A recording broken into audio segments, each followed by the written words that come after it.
ar ao vivo a sexta edição do Ocupação, o programa que recebe universitários de todas as regiões do país que vieram a Brasília para conhecer de perto como funciona a Câmara dos Deputados. Hoje aqui com a gente estão 70 estudantes de todas as regiões do país. Muito obrigada pela presença de vocês. Obrigada. E os convidados do programa de hoje, que estão aqui para responder as perguntas desses estudantes e também as perguntas de quem está em casa, são os deputados Léo de Brito, do PT do Acre, e Eduardo Bolsonaro, do PSC de São Paulo. O tema de hoje é o Estatuto do Desarmamento. Obrigada pela presença aqui no programa, deputados. Bom, obrigada. Bom, mais uma turma do estágio Visita está chegando ao final de uma semana aqui em Brasília. Até agora, eles já passaram por 4 dias de trabalhos intensos aqui no Congresso. A nossa equipe acompanhou e a gente pode mostrar agora um pouquinho como foi.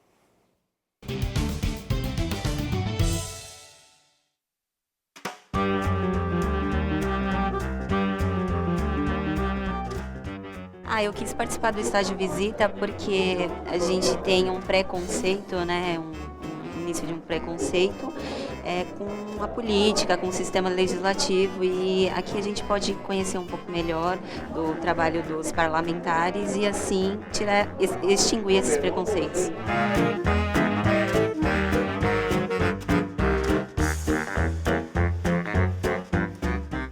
Tem sido bem organizado, bem fluido, nós estamos bem satisfeitas com as instalações, com a recepção, com a organização, com o conteúdo programático. Realmente, a tendência é que isso contribua bastante para a nossa formação, para expandir esse contato, interagir e realmente usufruir do que essa diversidade cultural pode nos oferecer, trazer tanto para a formação pessoal quanto profissional.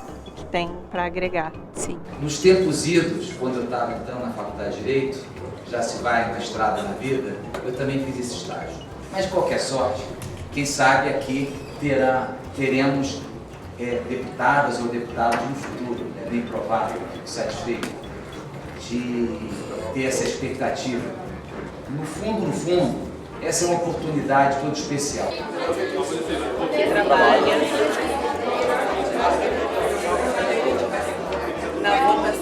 Nós escolhemos as palavras leis, casa do povo, trabalho, votação, representação e pluralidade.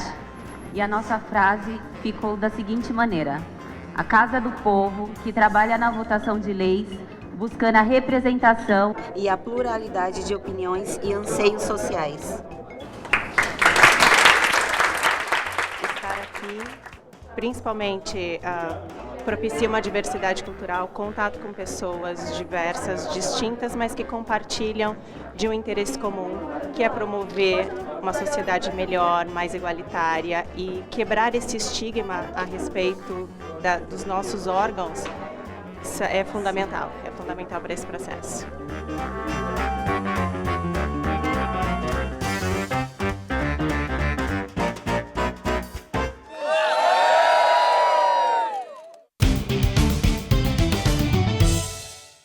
E amanhã eles ainda têm mais atividades. Agora, se você que está em casa também tiver interesse em participar do estágio Visita, é só procurar na internet. Todas as informações estão na página do Ocupação. O endereço é câmara.leg.br/ocupação, sem o cedilha e o acento. Agora, eu queria ouvir um pouquinho mais sobre a experiência, ouvindo mais dois dos universitários que estão aqui. Você, por favor, diz o nome, estado e o curso que você faz. Meu nome é Milena Pereira, eu faço Ciência Política na Universidade Federal de Pernambuco, sou de Recife, Pernambuco. O estágio Visita tem sido muito importante, porque vem promovendo uma troca de experiência com os estudantes das diversas regiões aqui do Brasil e também uma aproximação com nossos representantes, né? Contribuindo para a nossa formação acadêmica, porque aqui cada um construiu, aprendeu muito, e nosso papel também como cidadão, porque a gente está na casa do povo e está aprendendo, conhecendo a experiência de cada um aqui e se aproximando dos nossos representantes, da casa mesmo. Obrigada, Milena. Bom, desse lado aqui, quem é que pode falar um pouco? Você de blazer cinza. Meu nome é Broderick, eu faço gestão pública, sou do Rio de Janeiro.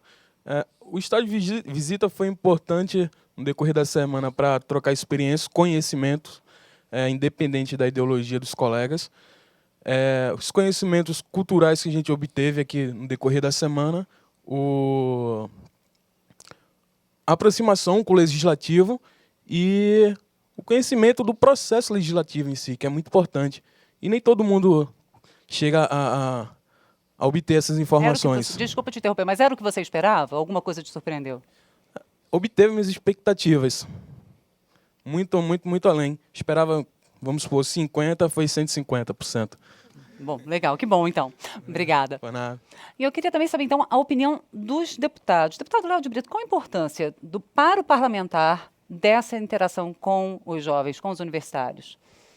Uma importância muito grande. Primeiro quero saudar a todos aqui, parabenizar. Eu acho que essa é uma oportunidade que vocês estão tendo, ímpar, de terem acesso não só aqui ao Poder Legislativo, aqui à Câmara dos Deputados, mas visitaram também outros poderes, porque é aqui que são tomadas as grandes decisões do país. E essa casa ela tem que estar permanentemente conectada com os anseios da população, conectada com as diversas ideias que estão no nosso país de um modo geral. E a participação dos jovens na política é fundamental.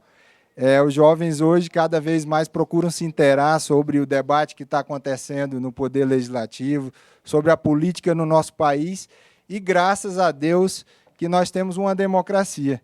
Muitos jovens, inclusive, morreram por causa disso, morreram lutando contra a ditadura militar, para que a gente complete esse ano, exatamente esse ano, 30 anos de democracia no nosso país. E sendo brindado com a presença de jovens tão inteligentes, de jovens que têm uma preocupação com o futuro do nosso país. Então, como deputado federal, fico muito feliz de ter jovens aqui nessa casa, que são deputados federais também, e de ver, e aí foi importante uma das falas aqui, muitas vezes os jovens têm preconceito em relação à política, mas deu para vocês perceberem que aqui a gente trabalha muito. Quem quer trabalhar, trabalha muito. E aí é fundamental que a gente valorize a política, porque a política é a grande responsável pelas transformações que acontecem na nossa sociedade. Obrigada, deputado Léo de Brito. Deputado Eduardo Bolsonaro, qual a opinião do senhor sobre o programa de estágio de visita? É importantíssimo. Normalmente, os grupos, as pessoas vêm aqui na Câmara dos Deputados, o padrão é quando tem algum projeto de lei de interesse deles. Os jovens vêm aqui procurando muito mais conhecimento do que qualquer coisa. Eu espero que, ao contrário do ocorrido no regime militar, os jovens não peguem em armas para fazer sequestros de autoridades, latrocínios, como ocorreu naquele período, né? E, na minha opinião, não são jovens, são criminosos que morreram, mas, no meu entendimento, sim, muito importante, são muito bem-vindos e parabenizo pelo interesse de vocês de vir aqui buscar o conhecimento, que realmente a ideia que a população em geral tem da sociedade, né? Tem de nós aqui, é que a gente faz o que a gente quer, ou então não liga para os anseios da sociedade. Mas isso é uma mentira e vocês estão aqui para comprovar e também para, por que não, para nos criticar no que nós estamos fazendo de errado aqui. Obrigada, deputado. Bom, até agora a gente falou do estágio de visita, que é promovido pela 2ª Secretaria, aqui da Câmara dos Deputados. E o nosso programa Ocupação é um dos momentos desse intercâmbio. O tema da ocupação de hoje é o Estatuto do Desarmamento, que está sendo alvo de um projeto de reformulação. Lembrando, quem está em casa também participa dessa discussão. É só entrar na nossa sala de bate-papo, tv.câmara.leg.br. Lá você pode mandar comentários e perguntas para os nossos convidados. Ou pelo Instagram, @Programa Ocupação, ou ainda pelo Facebook. O perfil da gente é www.facebook.com/Programa Ocupação. Tem ainda o 0800 619 619, ligação gratuita. Afinal, as regras para obter uma arma devem ou não ser flexibilizadas? No Brasil, são cometidos mais de 50 mil assassinatos todos os anos. 70% dessas mortes são por arma de fogo, enquanto a média mundial é de 42%, de acordo com dados da ONU. Em 2003, o Congresso Nacional aprovou o Estatuto do Desarmamento, restringindo o porte de armas a apenas algumas categorias profissionais e estabelecendo, para a compra de uma arma, a idade mínima de 25 anos e ficha criminal limpa, testes psicológicos, certidões negativas da Justiça e a comprovação da capacidade técnica. Agora, a Câmara estuda um projeto de lei que busca simplificar esse processo de compra de armas de fogo e aumentar o número de pessoas com direito a portar uma arma nas ruas. Veja agora 2 pontos de vista sobre esse assunto.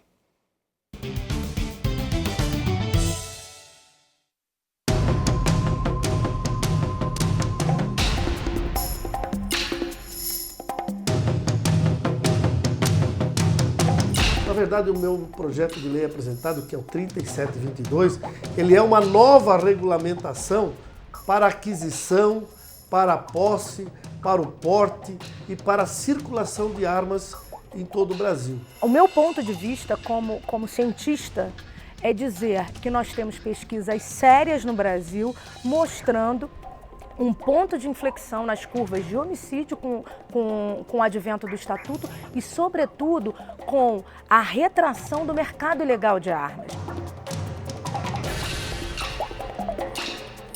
Nós temos números, inclusive, que comprovam que mesmo reduzindo a comercialização de armas no Brasil e diminuiu após o Estatuto do Desarmamento, que foi aprovado em 2003, em 90%, e mesmo assim a criminalidade só aumentou. Esse discurso que é falacioso também, de que o indivíduo está mais protegido, quando os bandidos, vamos dizer assim, eles sabem que tem armas, eles estão mais interessados em pegar essas armas.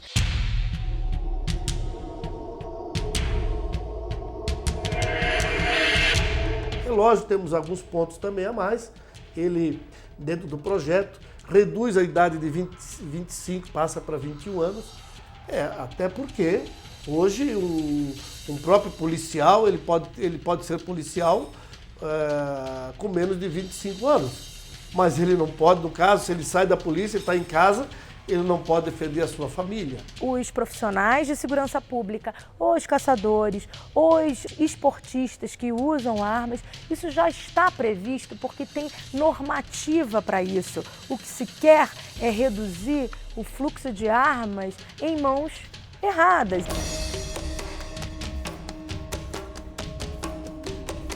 Uma pessoa que vai lá na Polícia Federal, faz exame psicotécnico, ele apresenta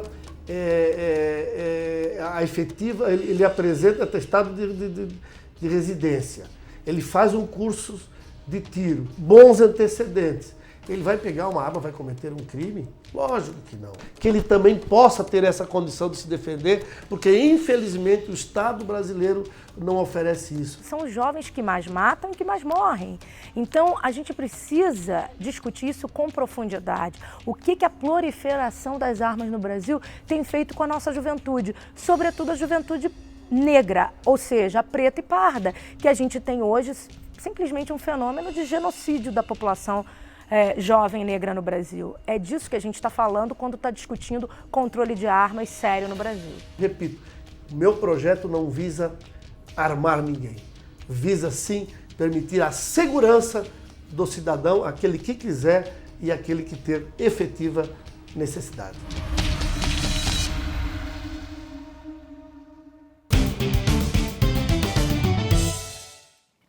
Bom, queria saber agora a opinião dos dois deputados sobre o projeto, começando com o deputado Eduardo Bolsonaro.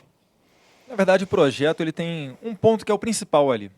Dentre os requisitos para se adquirir uma arma de fogo, há ali a comprovação da efetiva necessidade. Agora, o que é efetiva necessidade para mim, pode não ser para você. Isso aí fica a cargo do delegado federal na hora de autorizar ali a pessoa a adquirir uma arma de fogo. A gente só está retirando esse requisito subjetivo. Todos os outros requisitos, residência fixa, nada consta na justiça, se a pessoa estiver respondendo a um inquérito policial que seja, ela já não pode adquirir uma arma de fogo. Mesmo aprovado o PL, o 3722 do deputado Peninha, o Brasil seguirá sendo um dos países onde há o maior controle, o maior rigor de arma de fogo. Inclusive, no Brasil, dentre os requisitos, que está o manuseio da arma de fogo, né, que nós estamos colocando como requisito para a posse, para se poder comprar uma arma, no exterior é o requisito para o porte, para se andar com ela na cintura.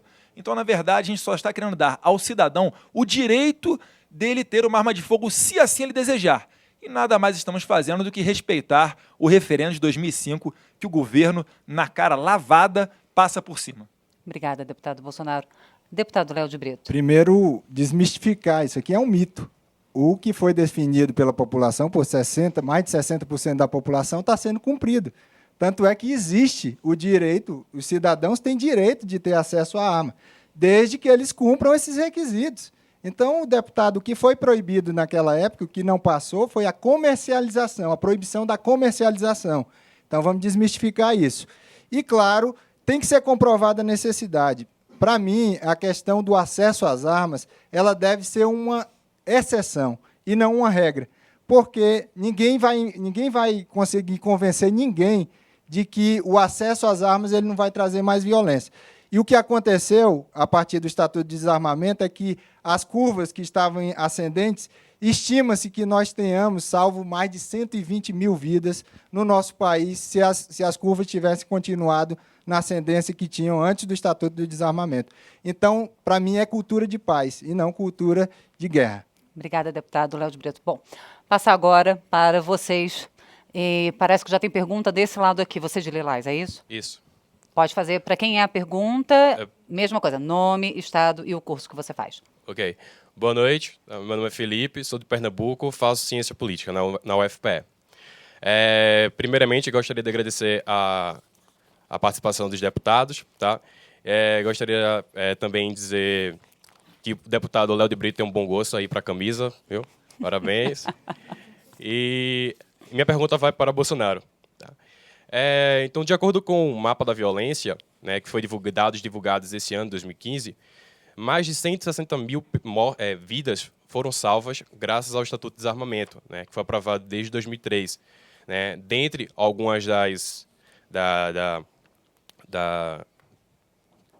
defesa que o Estatuto do Mapa da Violência fala, é justamente que a redução do número de porte de armas em todo o Brasil. Eu gostaria que o senhor explicasse para mim como é que se daria a correlação, né, em qual sentido se daria, se seria positiva ou negativa, entre duas variáveis, que seria o aumento no número de armas em circulação no país com o número de homicídios aqui no território brasileiro. Posso Por responder? quê também? Na verdade, se formos analisar a mesma lógica do mapa da violência, né, no ano de 2200, um cidadão brasileiro vai viver 300 anos de idade, já que nas últimas décadas a expectativa de vida do brasileiro ela não para de subir. Então, na verdade, é um raciocínio falacioso, porque quando se reduz o número de mortes, fala-se que é o Estatuto de Desarmamento. O Brasil, conforme o próprio mapa da violência, acaba de bater um novo recorde. Nunca se matou tanto com armas de fogo quanto hoje. São mais de 42 mil mortes, segundo o mapa da violência mais recente. Tem como dizer que o Estatuto do Desarmamento falhou no seu principal objetivo, que é reduzir o número de mortes? E se formos levar em consideração que uma sociedade armada é violenta, os Estados Unidos era para viver em constante genocídio, porque lá a relação de homem-arma é quase de 1 para 1. Então, na verdade, eu não tenho esse entendimento. Inclusive, a Universidade Harvard, em diversos estudos, aponta o seguinte: os 9 países europeus mais armados são os que têm o menor número de homicídios. E os 9 países europeus mais desarmados têm 3 vezes mais o número de homicídios. Então, na verdade, esse argumento é raso. No começo do ano falava-se em 100 mil, o Léo falou em 120 mil e você está falando em 160 mil. Até dar um conselho para vocês chegarem a um consenso de quantas mil vidas foram salvas pelo Estatuto de Desarmamento. Obrigada, deputado Bolsonaro. Já tem pergunta para o deputado Léo de Brito. De que lado? Carol, aqui. Você de azul, é isso? Pode falar mesmo nome, estado, curso e pergunta. Boa noite. Minha pergunta vai para o deputado Léo de Brito. Sou de Santa Rita, Maranhão. E eu gostaria de saber, porque no deputado do projeto do projeto do deputado Peninha, ele defende que as munições muda o estatuto, que de 50 munições por ano passa a ser 50 munições por mês. O que você acha da mudança no estatuto nesse lado? Volto a repetir, a flexibilização dessas regras, ela só vai ajudar a violência. Eu não vejo motivo para isso. Se um cidadão ele vai utilizar armas para sua defesa, por que ele vai precisar de 50 munições por mês? Por que ele vai precisar de 50 munições por mês para se defender, defender a sua residência ou seu comércio? Ou por que ele vai aumentar o número de armas que ele vai ter na casa dele? Então, eu vejo como uma medida desnecessária, absolutamente desnecessária. Volto a reafirmar, o cidadão brasileiro hoje tem direito, dentro de situações objetivas que foram citadas aqui pelo deputado Bolsonaro, de ter acesso a armas. Agora, o acesso às armas ele deve ser uma exceção e as pessoas que devem acessar as armas elas têm que cumprir determinados requisitos. Então, eu acho desnecessária essa medida. Obrigada, deputado Léo de Brito. Deputado Bolsonaro, você queria comentar sobre essa pergunta que ela fez? Fazendo comentários internos aqui, né? Perguntar para os senhores aqui, excetuando militares e policiais, quantos civis aqui os senhores conhecem que têm um porte de arma de fogo? Se puder levantar a mão, por favor. Uma, duas, três, 4, 5, 6, São- 7. Mais alguém? 7, deputado. Na verdade, o que se fala aqui, o Léo está falando que é um direito e etc., na verdade não é. A gente sabe que o governo tem a cultura desarmamentista. O delegado federal que autorizar diversas vezes porte ou adquirir a aquisição de arma de fogo, ele é mudado daquela cadeira. Ele segue o chefe dele, que é o ministro da Justiça. A gente sabe, em Brasília, no passado, foram 2 portes o ano inteiro, numa sociedade em que chegamos em números oficiais a quase 60 mil mortes por ano. Então, na verdade, é uma falácia. No Brasil não há um controle, há uma restrição a esse direito. E o direito de autodefesa é sagrado. A nossa vida está acima de qualquer pedaço de papel. Obrigada, deputado. Bom, a gente vai fazer um rápido intervalo e o Ocupação volta já. Não saia daí.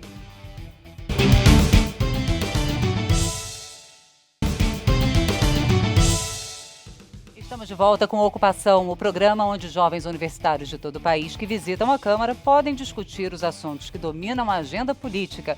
Nesse 6º programa, os nossos convidados são os deputados Léo de Brito, do PT do Acre, e Eduardo Bolsonaro, do PSC de São Paulo. Obrigada, deputados.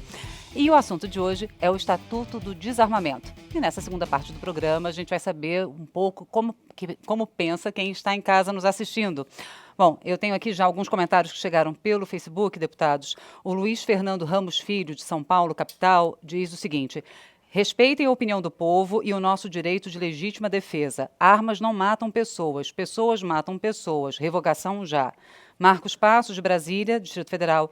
Eu tenho o direito de me defender, inclusive do Estado, caso ele queira me subjugar. Cada cidadão de bem, armado e treinado, é mais um agente de segurança para sua própria família. Mário Júnior, Rio de Janeiro. Qual é a real intenção de desarmar um cidadão de bem, sem antecedentes criminais e bem treinado? E José Ramalho, Natal, Rio Grande do Norte. O criminoso anda armado. E por que o homem de bem não pode? Bom, essas 4 manifestações que chegaram, todas a favor, então, de uma flexibilização. E agora eu queria devolver a palavra, então, para quem está aqui. A primeira pergunta, aqui desse lado, o rapaz de branco. Isso. Meu nome é Gabriel, eu sou de Marília, interior de São Paulo, curso Direito, no Centro Universitário Eurípides de Marília. Eu gostaria de perguntar para o deputado Léo se o senhor é adepto da opinião de que é melhor mudar a competência da esfera federal para a esfera estadual para o porte e posse da arma de fogo. Obrigado. Bem, essa é uma pergunta muito importante e faz parte dos debates que estão sendo feitos acerca da Lei Peninha. Eu considero temerário no seguinte sentido: tem alguns aspectos que são positivos, alguns que são negativos. Por exemplo, nós do Estado do Acre, nós conseguimos, através da deputada Perpétua Almeida, na época da aprovação do Estatuto do Desarmamento, do acesso às armas pelos caçadores, pelas pessoas seringueiros, ribeirinhos, que se utilizam de armas exatamente para caça, para subsistência. Isso é uma cultura que existe nessas regiões da Amazônia. Então, nesse sentido, muitas vezes você não tem. Aqui, nosso deputado é policial federal, em muitos lugares você não tem uma superintendência da Polícia Federal. Então, nesse sentido, é importante o acesso. Agora, se você descentralizar e ficar isso na mão da Polícia Civil, o que pode acontecer? Politização dessa situação. Isso pode acontecer. Então, uma flexibilização com fins políticos, e você pode aumentar a corrupção e, mais ainda, o controle vai ficar menor, porque hoje ele é centralizado na Polícia Federal, e a Polícia Federal é quem tem maior know-how em relação a isso. E aí, falando um pouco sobre o que o deputado falou, hoje a Polícia Federal, nunca vi a Polícia Federal ter tanta autonomia, que está prendendo, inclusive, pessoas do partido do governo, está fazendo operações. Então, eu acho que isso aqui a gente não pode levar o debate para esse caminho, porque a lei está lá para ser cumprida. Então, eu quero dizer o seguinte: pode ajudar para algumas situações, mas se deixar a cargo da Polícia Civil, nós podemos ter mais corrupção, nós podemos ter a utilização política e nós podemos ter um controle menor, que é muito bem feito hoje pela Polícia Federal. Obrigada, deputado Léo de Brito. Aqui na frente, você de azul, por favor. Meu nome é Arson, sou aluno de Direito da Universidade Federal da Paraíba e gostaria de entender do deputado Bolsonaro como evitar que aumente o número de acidentes com armas de fogo a partir do momento que eu flexibilizar o acesso a elas e até transformar o Estatuto do Desarmamento em Estatuto do Armamento. Na verdade, é o Estatuto da Legítima Defesa, eu prefiro chamar assim o PL 3722 do Peninha. Quando se fala em acidente com crianças, vem muito o apelo emocional. E longe do calor, se analisarmos os números, a gente vai perceber que o que mais mata crianças até 12 anos de idade, né, assim consideradas, segundo os dados do Ministério da Saúde, são acidentes de carro. Na 8ª causa, depois de afogamento, sufocamento, outros, queimaduras, quedas, aí vem aparecer a arma de fogo. Não conta nem com 1% ali do número de acidentes envolvendo crianças. Então, no meu entendimento, se o senhor ou a senhora vai comprar uma banheira para a sua casa, cuidado, mata muito mais acidentes de crianças do que arma de fogo. Obrigada, deputado Bolsonaro. Deputado Léo de Brito, Coriolando Medeiros, do Piauí, pergunta: por que o governo não respeita a vontade soberana do povo garantida pela Constituição no referendo que houve sobre o Estatuto do Desarmamento? Vou repetir aqui, isso é um mito. O governo respeita, porque o que foi votado no referendo foi se haveria proibição ou não da comercialização de armas. E hoje existe a comercialização de armas, desde que sejam cumpridos os requisitos. Então, infelizmente, muitas pessoas estão mal informadas sobre isso, porque, como foi comprovado aqui, inclusive pela fala inicial do deputado Bolsonaro, as pessoas podem ter acesso às armas. O que estão querendo hoje é flexibilizar isso, que é exatamente a nossa posição contrária, porque nós temos uma boa lei que permite o acesso ao cidadão para exercer a sua legítima defesa, agora dentro de critérios estabelecidos no Estatuto do Desarmamento, que também previu que aquelas pessoas que quiserem entregar suas armas, e campanhas foram feitas, elas também entreguem. Então, o cidadão tem as opções. Obrigada, deputado. Agora, onde é a próxima pergunta? Desse lado, você de camisa listrada. Eu sou Vitor, sou do Recife, estudante de Direito, e a minha pergunta vai para o deputado Bolsonaro. Deputado, eu venho de um estado extremamente violento. Violento não só em crimes que são praticados por bandidos profissionais, como o senhor e grande parte da bancada aqui na Câmara trata os homicídios por crimes com armas de fogo, mas também é um estado em que pratica diariamente crimes ocasionados dentro da própria casa. E é muito assustador para quem vem de um estado como Pernambuco, um estado em que tem uma cultura extremamente machista, inclusive do pai com o filho ou com a filha, do marido, que se exalta e que parte para a violência, ou então até de um delegado, como eu já presenciei, que se exaltou porque colocaram um carro na vaga que era reservada para ele. Eu fico preocupado, deputado, se essa questão que o senhor defende é realmente uma tentativa de colocar o cidadão de bem, que também pode praticar crime, para se defender em legítima defesa, ou isso é uma pressão externa na Câmara, visto que no ano passado, apesar que o nome do senhor não está na lista, a indústria bélica financiou importantes campanhas de deputados federais aqui na Câmara e tem exercido grande influência. Eu gostaria de saber do senhor isso. Qual é a influência externa que pode estar acontecendo aqui na Câmara, até porque, do mesmo jeito que os movimentos sociais têm o direito de fazer pressão, a indústria também tem esse direito, e para quem vem de um estado em que se assusta com gente armada, só pode despertar esse tipo de dúvida. Pode ser pressão da indústria e de gente que não tem noção como isso é prejudicial. Obrigada. Deputado Bolsonaro. Meu colega de Direito, né? Também sou formado em Direito. Cito um exemplo do seu estado, um estado vizinho ali, mas também do Nordeste, Alagoas. Foi o estado que mais se desarmou e o estado que bate recorde em cima de recorde em homicídios por 100 mil habitantes. Então a relação no meu entendimento, é bem dessa. Se formos partir da linha de que pessoas podem cometer crime, então nós temos que caçar todas as habilitações do Brasil. Vide o número de acidentes de trânsito que matam muito mais do que armas de fogo no Brasil. O que a gente pode tentar é controlar isso para tentar evitar. Como? Exigindo nada consta na justiça para se poder adquirir uma arma de fogo, um teste psicológico, uma prova de manuseio junto a um instrutor credenciado pela Polícia Federal e assim por diante. Agora, ninguém tem bola de cristal para conseguir prever qualquer tipo de crime. Eu prefiro trabalhar com dados. Como eu disse, se formos trabalhar pela emoção, teremos apelo para os dois lados e nada de racional vai sair daí. Mas esse é o meu entendimento. Obrigada, deputado. Próxima pergunta desse lado aqui, você, de camisa rosa? Deputado Leonardo.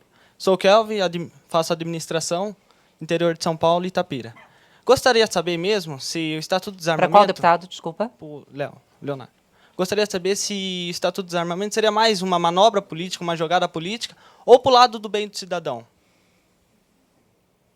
Bem, tem algumas dúvidas, como a que foi suscitada aqui, porque, infelizmente, com o chamado financiamento empresarial de campanhas que nós temos nas campanhas eleitorais nos dias atuais, infelizmente, vários deputados são eleitos, eu não estou falando, não vou especificar isso aqui, são eleitos para defender determinados interesses aqui. O que nós colocamos de maneira muito clara é que existe, sim, um direito ao acesso a armas hoje no nosso país. Agora, nós somos contra que haja uma flexibilização do Estatuto do Desarmamento. Aliás, eu acho inapropriada essa... Um carro ele serve para transportar as pessoas.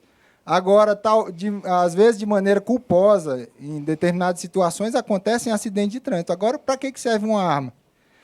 Quer dizer que nós vamos reduzir os problemas de segurança pública armando mais o cidadão? Nós vamos reduzir os homicídios armando mais o cidadão? Vamos pegar o exemplo dos Estados Unidos ontem. Vocês viram o que aconteceu ontem nos Estados Unidos? 2 jornalistas foram mortos por um colega de trabalho, que era uma pessoa de bem, como se fala no jargão daqueles que defendem a revogação do Estatuto de Desarmamento. Então, a Hillary Clinton, candidata principal favorita do Partido Democratas, colocou de maneira muito clara que vai rever essa situação. Quem aqui já assistiu aquele filme Tiros em Columbine? Então, a gente precisa estar muito claro que, inclusive, tem muitos interesses, sim, e temos que deixar isso claro por trás dessa questão da revogação do Estatuto de Desarmamento. Obrigada, deputado Léo de Brito. O deputado Bolsonaro pediu para complementar a resposta que ele deu para o rapaz de Recife. Inclusive, pejorativamente, tentando nos criticar, colocaram o nome de bancada da bala. Mas muito antes bancada da bala do que bancada da mala. Tá, ok? Ninguém que está envolvido da nossa bancada ali da bala, né? Está envolvido em esquema de corrupção. E, na verdade, aquela questão que estava falando das 50 munições por ano, sempre que acontece alguma coisa, algum noticiário faz ali, noticia um policial que tenha reagido com tiros a algum criminoso, sempre fala, mas o preparo da polícia, o preparo da polícia. Você acha que com 50 munições por ano dá para uma pessoa se preparar? Essa pessoa fica preparada para utilizar uma arma de fogo? Então, no meu entendimento, é até pouco 50 munições por mês. Atiradores e atiradores, principalmente, né, quando estão se preparando para os campeonatos, dão 400, 500 tiros em um dia. 50 munições seria muito pouco. Por mim, eu gastei R$52 mil na minha campanha em São Paulo. Fui eleito à base de muito suor e também graças à internet. Então, tenho propriedade para falar que eu sou a favor, sim, de que se mantenha o financiamento privado. Porque se mantiver público, o governo aí e os seus aliados já saem com mais de 100 bilhões por ano com as ditas bolsas, né, assistencialistas e por aí vai.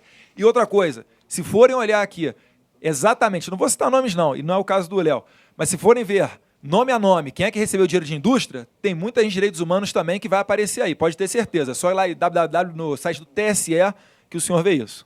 Deputado Léo de Brito, quer responder, quer comentar ou posso passar para a próxima pergunta? Então, o rapaz aqui atrás, de verde, pode falar.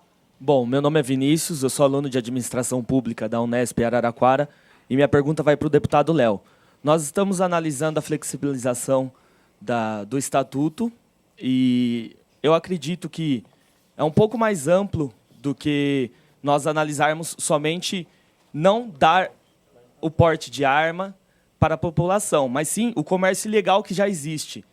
O comércio que está por trás e mata já muita gente. Então, muitos falam em não dar. Mas quais são as medidas que o governo vem fazendo para diminuir essa população, principalmente das periferias, que tem o porte mesmo ilegal? Essa é uma questão fundamental. Nós queremos que o Estatuto de Desarmamento, que é uma lei boa, que eu estou defendendo ela seja cumprida cada vez mais. Vou citar o exemplo do meu estado, o estado do Acre. O estado do Acre, nos primeiros meses desse ano, a maioria dos estados aumentaram o número de homicídios causados por arma de fogo. O estado do Acre foi o único que reduziu. E sabe por quê? Porque a Secretaria de Segurança Pública ela fez um trabalho ostensivo de tirar armas ilegais das ruas. Então, quando a gente fala de segurança pública, a minha preocupação, a minha crítica principal em relação à chamada bancada da bala, como disse o deputado Bolsonaro, é que muitas vezes eles olham a questão da segurança pública como se fosse um problema simples. Vamos resolver o problema da segurança pública. Baixa a idade penal. Vamos resolver o problema da segurança pública. Dá arma para o cidadão. Gente, para problemas complexos, vocês são universitários, eu sou professor da universidade. Problemas complexos se resolvem com soluções complexas.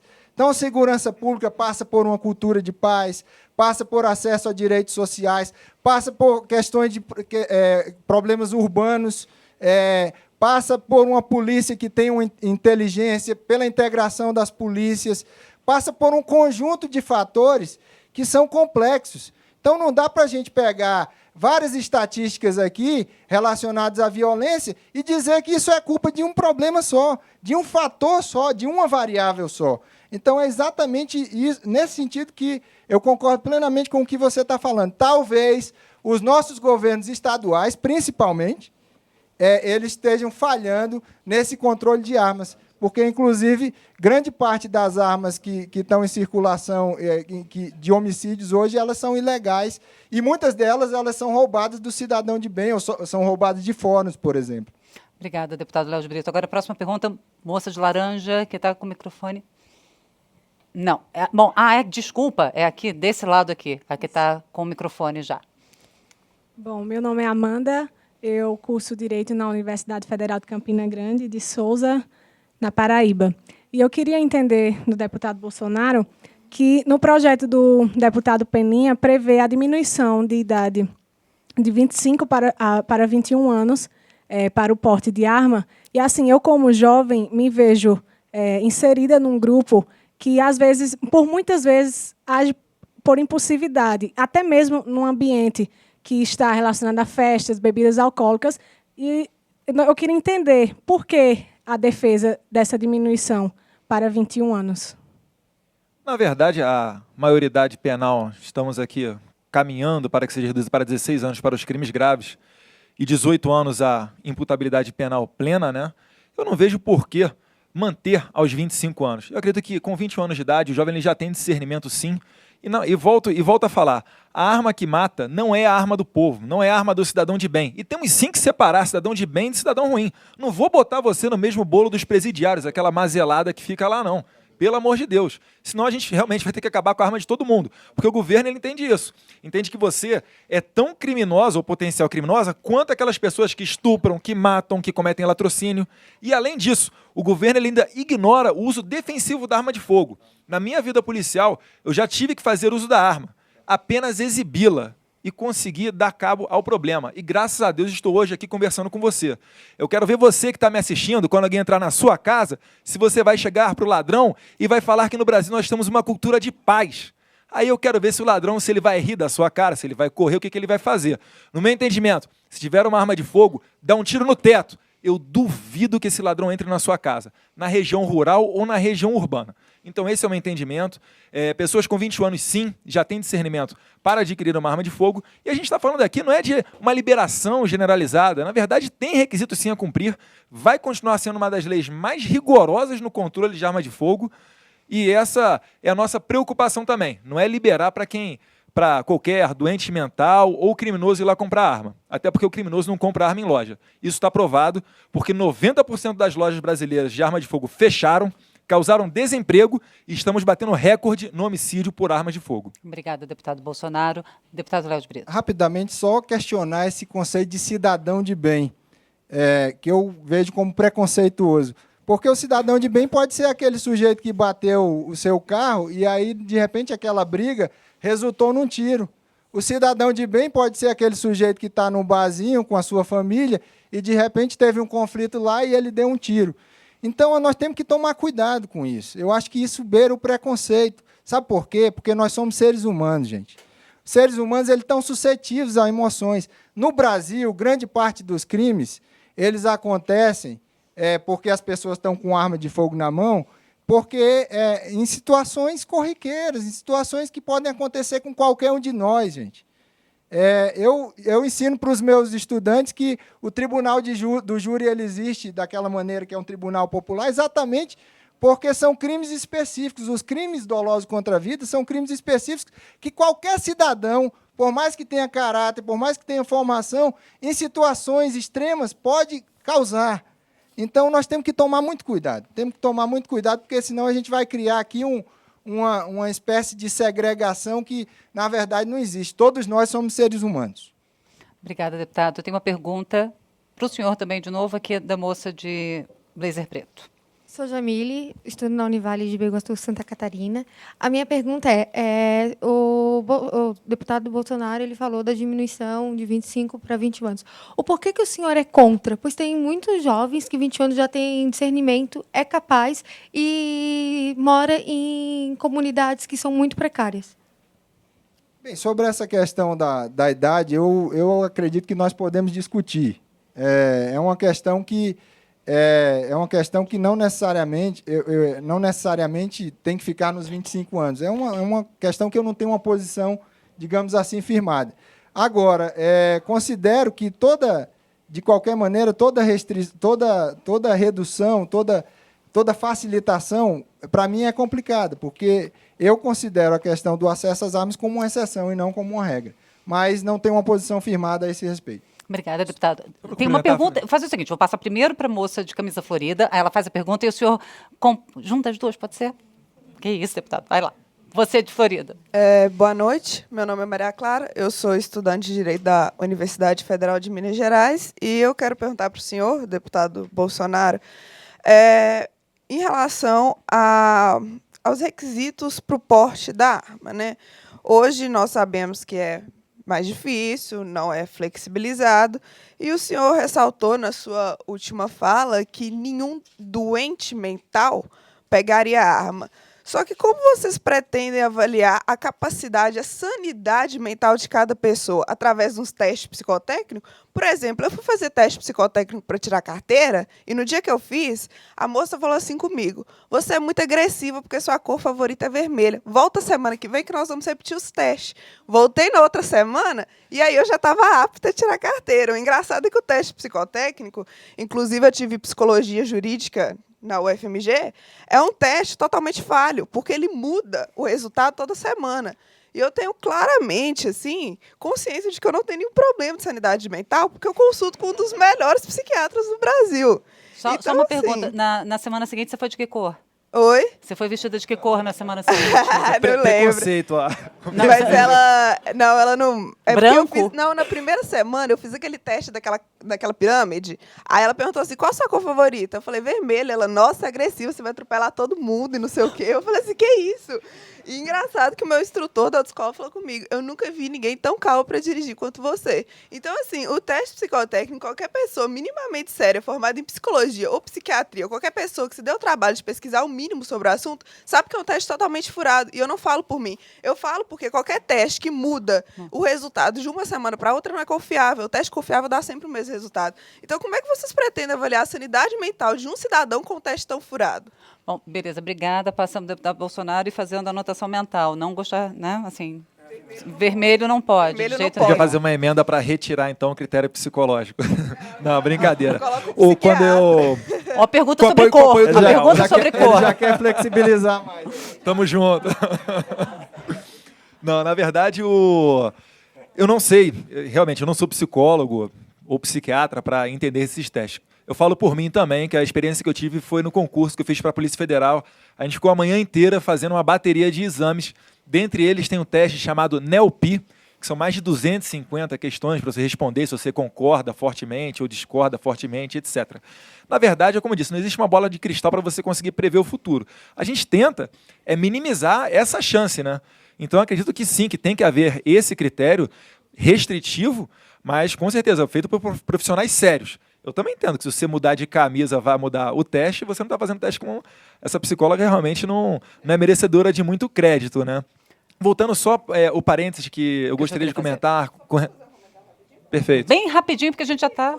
Então, por exemplo, já que estão tão preocupados com a segurança pública do cidadão, não propõe também, fazendo reuniões com psicólogos, entendendo melhor o assunto, sobretudo a parte psicológica, por que não colocam critérios que, de fato, avaliem melhor a sanidade do cidadão? Acho que isso seria importante, já que o intuito é que o cidadão, em plenas condições, tenha um porte da arma. Então, a gente tem que realmente avaliar quem está em plenas sanidade mental e quem não está, porque da forma que é feito hoje não avalia. Nós sabemos muito Qual bem critério disso. que a gente pode colocar acima, Eu não sei, eu não mais sou restritivo? psiquiatra, Nem mas eu sou existem psiquiatra. psiquiatras. Bom, então, eu então- estou sugerindo que Você vocês está partindo da conversem com presunção de que a pessoa é psiquiatras. doente mental, ela tem que provar que não seja. Eu não entendi direito. Não, é porque você comentou que tem que ser para uma pessoa que vocês não vão fornecer armas para doentes mentais. Perfeito. E eu acho que a melhor forma de avaliar isso não é o psicotécnico. Inclusive, esse teste só existe aqui no Brasil, né? Eu acho que vocês, então, já que querem avaliar, poderiam sentar com profissionais da área, psiquiatras, psicólogos, realmente aptos a saberem qual teste é melhor e elaborar uma forma mais, assim, eficaz de avaliar, por questões de segurança. Sugestão que pode ser mandada para o deputado Laudir É Carvalho, uma relator do sugestão. Estatuto Tá, ok. da Reforma. Na né, deputado? verdade, a Polícia Federal é que vai dizer qual é o requisito do teste psicológico, né? Então, superado o assunto. Eu vou encaminhar a sugestão para o deputado Laudívio de Carvalho, então, para a gente enrijecer o teste psicológico, então, que está, ao que tudo parece, tá ok. O senhor vai fazer o parêntese rapidamente? O parêntese é rapidamente. Por exemplo, com 21 anos de idade, você já pode ser policial. Com 21 anos de idade, você pode ser ministro da Defesa e ter a seu comando 300 mil pessoas. Mas não pode ali portar uma arma na cintura. Mas vai mandar em muita gente com armas. Então, essa incoerência também com relação à idade. Obrigada, deputado. Bom, antes de passar a palavra para o Broderick, eu vou fazer rapidamente a leitura aqui das mensagens que chegaram pelo 0800 e pela internet, que são gerais para os dois parlamentares. Mariana Soares, de Alapão, Tocantins, fala: armas de fogo matam mais que acidentes de trânsito e são a maior causa de morte de jovens no país. Se ampliar o número de portadores de armas no meio da população, a criminalidade não irá aumentar mais ainda? Fernando Gomide, Brasília, Distrito Federal. Só dizer a fonte dela. Bom, Marina, por favor, manda a fonte pelo 0800 de novo, o deputado Bolsonaro está pedindo. Fernando Gomide, Brasília, pergunta: os senhores não acham que o desarmamento civil é algo totalmente ineficaz contra o combate ao crime? Porque as armas que chegam às mãos dos criminosos não têm nenhuma relação com as armas vendidas legalmente em lojas. Eu creio que ele se refere aqui ao fato do contrabando de armas ser muito... Um dos parlamentares aqui... A maioria das armas são nacionais. A maioria das armas hoje apreendidas, que estão apreendidas são nacionais, não são internacionais. Bom, rápida... Na verdade, um dado dos anos 90, porque eu não tenho ele mais recente, 80% da produção brasileira nos anos 90 era destinada aos países vizinhos aqui. Então, normalmente, o que acontecia? Ia para o Paraguai e retornava através de contrabando no tráfico negro. E só para complementar, o México é um país que não tem indústria de armas em seu território, mas é o 9º mais violento do mundo, segundo a ONU. Obrigada, deputado. Francisco Marinheiro de Araújo, São Paulo. Os agentes públicos que têm o privilégio de portar armas, caso os empreguem para tirar a vida de uma pessoa desarmada, não deveriam ter as suas penas dobradas? E aí... Concordo. O senhor concorda? Concordo. Os dois concordam. Concordo. Daniel Miller, Santa Cruz do Sul, Rio Grande do Sul.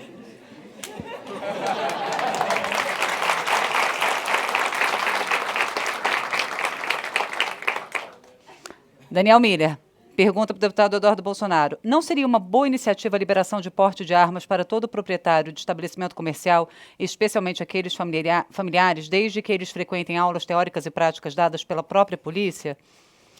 No meu entendimento, a gente poderia estender muito mais o rol de pessoas para o porte, né, desde que cumpridos os requisitos. Por exemplo, bacharel em Direito. Eu não entendo que a pessoa que seja formada em Direito ali, ela vai ter qualquer tipo de problema com uma arma de fogo, caminhoneiros e etc. Ok, e agora eu acredito que essa que a Anne Passos, do Rio de Janeiro, mandou, deva ser para o deputado Léo de Brito. A decisão sobre a necessidade de aquisição ou não de uma arma de fogo não deveria passar pela Polícia Federal. Atendidas as condições, a aquisição deveria ser autorizada imediatamente, pois é um direito do cidadão fazer essa escolha. O senhor concorda? Na verdade, o cidadão não está acima da lei. E a lei exatamente estabelece os requisitos. Então... esses requisitos têm que ser cumpridos pelo agente da lei, que é o policial federal. Então, esses requisitos devem ser cumpridos. Não é um direito, é um direito condicionado ao cumprimento desses requisitos que eu defendo que estão presentes no Estatuto de Desarmamento. Obrigada, deputado. Como é que é o nome dela? Anne Passos. Anne Passos, você não sabe o que é bom para você. O Estado sabe. Aceite. Obrigada, deputado. Agora, antes que eu ganhe um inimigo, Broderick, eu prometi que você ia fazer uma pergunta, a gente está estourando. Você é o último, né? E eu peço desculpas aos demais. Eu queria fazer a pergunta ao deputado Léo de Brito. O senhor, se pondo na condição de um agente público, um agente de segurança pública, tendo 21 anos, o que o senhor acharia poder usar a arma do senhor apenas na funcionalidade do senhor, não podendo defender a sua família em sua residência? Essa é uma discussão importante que tem sido feita, porque, geralmente, muitas dessas situações de agentes de segurança, eles recebem ameaças fora do ambiente de trabalho. Eu considero que essa discussão é uma discussão importante, que, na minha opinião, está fora dessas exceções, e eu acho que seja importante agora.